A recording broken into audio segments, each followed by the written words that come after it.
देखिए, सनातन परंपरा में जो घंटी बजाने का विधान था पूजा में, उसके बड़े ही गहरे अर्थ थे। ऐसे ही नहीं घंटी बजाने लगे। तो आप इसके गहराई या इसके रहस्य को समझेंगे और सनातनी बुद्धि को समझेंगे तो आपको लगेगा कि हम अभी क्या कर रहे हैं घंटी बजा करके। असल में घंटी बजाना अपनी चेतना में वापस लौटने का अर्थ था। साधना के दौरान जब हमें लगता था कि हम बाह्य पदार्थों में अपने आप को ज्यादा संलग्न कर रहे हैं, तो ऐसी स्थिति में हम अपनी चेतना की जागृति की तरफ जब लौटते थे तो घंटी बजाते थे।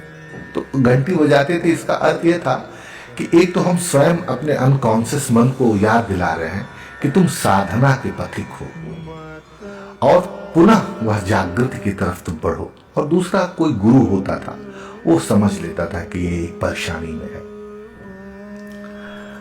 अब ऐसे ही मंदिरों में घंटी बजाने का विधान था। वही घंटी बजाता था जो अपने आत्म तत्व की तरफ बढ़ा हुआ व्यक्ति हो और वो कहीं भटक रहा हो। अब घंटी कर्मकांड का रूप ले ली है। घंटी बजाना कोई लय देना थोड़ी है। मंत्रों को आप लय देने के लिए थोड़ी घंटी बजा रहे हैं, या भजन कर रहे हैं तो उसके लिए घंटी नहीं है, उसके लिए करताल है।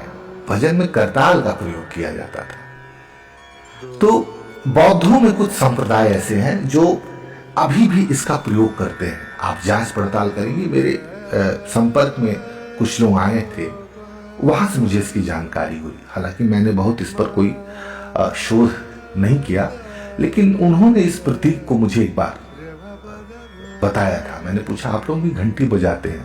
तो उन्होंने कहा था, दरअसल हम अपनी चेतना की स्मृति को जगाते हैं कि हम कहाँ के पथिक हैं। कहाँ के पथिक, कहाँ के पथिकवा, कौन नगरिया जाएगी डगरिया।